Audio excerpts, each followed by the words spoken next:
महायुती आणि महाविकास आघाडीच्या नेत्यांच्या बैठका सुरू आहेत. मात्र काही जागांवरचा तिढा काही सुटत नाहीये. त्यामुळे पूर्ण जागा वाटपही झालेलं नाहीये. भाजप आणि शिंदे गट तसंच काँग्रेस आणि ठाकरे गटात कुठे रस्सीखेळ सुरू आहे, पाहूया त्यावरचा हा रिपोर्ट.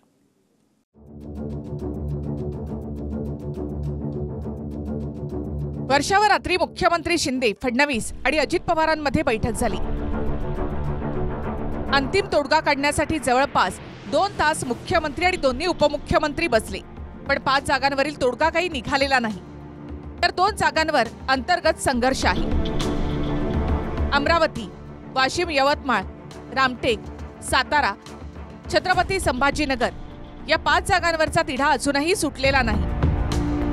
तर माढ्यामध्ये भाजपनं पुन्हा एकदा रणजितसिंह नाईक निंबाळकर यांना उमेदवारी दिल्यावर सुद्धा मोहितेंसह अजित पवार गटाचे नेते रामराजे नाईक निंबाळकर यांनी उमेदवार बदला असं म्हणत उघड विरोध केला. आणि बारामतीमध्ये अजित पवारांना शिवतारेंनी आव्हान दिलंय. भाजपाकडून लढण्यासाठी तयार आहोत असं देखील शिवतारे यांनी म्हटलं आहे. सुरुवातीला अमरावतीचा पेच कुठे अडला ते पाहूया. अमरावतीमध्ये भाजपचाच उमेदवार असेल हे फडणवीसांनी स्पष्ट केलं. भाजपकडून खासदार नवनीत राणा इच्छुक आहेत. तर शिंदेच्या शिवसेनेचे नेते आनंदराव अडसूळ दावा सोडण्यास तयार नाहीत. म्हणजेच इथे भाजप विरुद्ध शिंदेच्या शिवसेनेत तिकिटासाठी सामना रंगलाय. देवेंद्रजी फडणवीस हे आमचे सर्वांचेच नेते आहेत आणि त्यांनी जे शब्द सांगितले त्याच्याबद्दल मी काहीच बोलणार नाही. महाराष्ट्र राज्याचे मुख्यमंत्री एकनाथजी शिंदे साहेब आणि देवेंद्रजी फडणवीस साहेब हे दोघं एकत्र बसून जो निर्णय घेतील तो आम्हाला मान्य असेल. त्यांनी जर सांगितलं शिवसेनेवर लढवायची तर आम्ही शिवसेनेवर तयार आहोत. त्यांनी जर भारतीय जनता पार्टीची, पण तो निर्णय आमचे एकनाथजी शिंदे साहेब आणि देवेंद्रजी फडणवीस दोघं मिळून घेतील. वाशिम, यवतमाळमध्ये शिंदेच्या शिवसेनेच्या विद्यमान खासदार भावना गवळी पुन्हा तिकिटासाठी आग्रही आहेत. मात्र सूत्रांकडून मिळालेल्या माहितीनुसार सर्व्हेमध्ये गवळींच्या विरोधात मतदारांची नाराजी असल्याचं कळतं. त्यामुळे एकतर शिंदेचेच मंत्री संजय राठोड यांना उमेदवारी द्या किंवा भाजप सीट लढवेल असं भाजपनं सांगितल्याचं कळतं. त्याच पार्श्वभूमीवर संजय राठोड यांनी उपमुख्यमंत्री देवेंद्र फडणवीसांची सागर बंगल्यावर भेटही घेतली. रामटेकची जागा सध्या शिंदेच्या शिवसेनेकडे असून कृपाल तुमाने खासदार आहेत. मात्र रामटेकच्या जागेवर भाजपनंही दावा केलाय.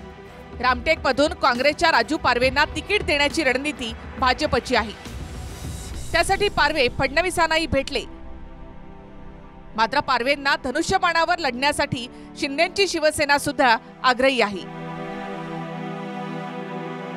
सातारा लोकसभेमध्ये आमचाच उमेदवार असेल अशी घोषणा अजित पवार यांनी केली. मात्र साताऱ्यामधून भाजपचे उदयनराजे इच्छुक आहेत. त्यासाठी उदयनराजे दिल्लीमध्ये 2 दिवसांपासून ठाण मांडून बसले. छत्रपती संभाजीनगरच्या जागेवर शिंदेची शिवसेना आणि भाजप दोघांचाही दावा आहे. शिंदे गटाकडून मंत्री संदीपान भुमरेंच्या नावाची चर्चा आहे. तर भाजपकडून भागवत कराड यांचं नाव आघाडीवर आहे.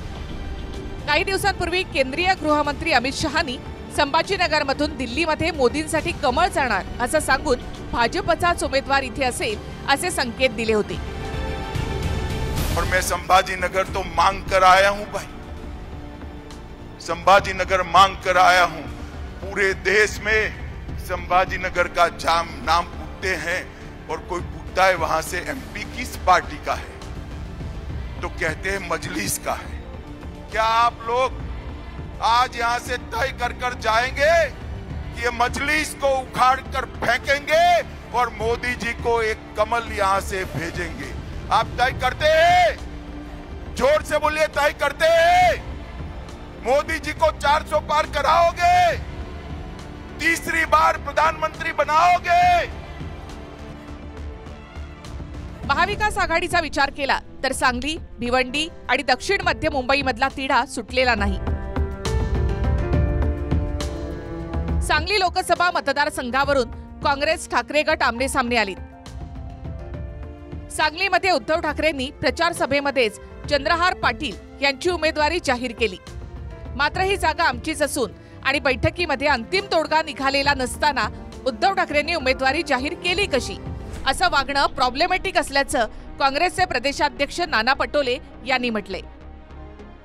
आमचं अजूनही चर्चा चाललेली आहे. त्यांनी जाहीर केलं असेल तरी ते चर्चेमधून काही ना काही मार्ग त्याच्यातून निघेल. आज संध्याकाळपर्यंत त्याच्यातलाही मार्ग निघेल अशी आमची अपेक्षा आहे. पण आता अलायन्समध्ये राहूनसुद्धा काल उद्धव ठाकरे साहेबांनी ज्या पद्धतीने जाहीर केलेलं आहे ते खऱ्या अर्थानं आहे प्रॉब्लेमॅटिक, पण तरीसुद्धा आम्ही त्याच्यातला मार्ग काढण्याचा प्रयत्न करू. आम्ही त्यांच्याशी चर्चा करू, दिल्लीतल्या प्रमुख नेत्यांशी, नाना पटोलेंशी. त्या संदर्भात सांगलीसंदर्भात सविस्तर चर्चा झालेली आहे. नाना पटोले हे आमचे मित्र आहेत, काँग्रेस पक्षाचे अध्यक्ष आहेत. त्यातून मार्ग कसा काढायचा तो आम्ही पाहू. 2019 मध्ये भिवंडीची जागा आघाडीमध्ये काँग्रेसनं लढवली होती. आता काँग्रेसकडून जिल्हाध्यक्ष दयानंद चोरगे यांचं नाव आघाडीवर आहे. मात्र शरद पवारांच्या राष्ट्रवादीनं सुद्धा या जागेवर दावा केला असून बाळा मामा म्हात्रे इथे इच्छुक आहेत. दक्षिण मध्य मुंबईच्या जागेसाठी गुरुवारी शरद पवारांच्या घरी झालेल्या बैठकीमध्ये खडाजंगी झाल्याची माहिती आहे. दक्षिण मध्य मुंबईची जागा सोडण्यास उद्धव ठाकरे तयार नाहीत. दक्षिण मध्य मुंबईसाठी ठाकरे गटाकडून अनिल देसाईंचे नाव जवळपास निश्चित आहे, तर काँग्रेसनं ही जागा वर्षा गायकवाड यांच्यासाठी मागितली आहे.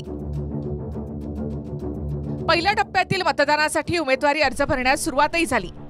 मात्र महायुती असो वा महाविकास आघाडी अद्याप अंतिम फॉर्म्युला किंवा जागा वाटप झालेलं नाही. Bureau report, TV9 Marathi, Mumbai.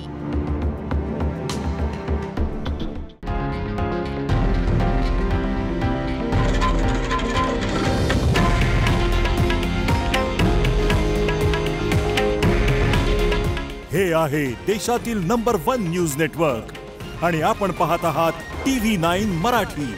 काळजी तुमची, हित महाराष्ट्राचं.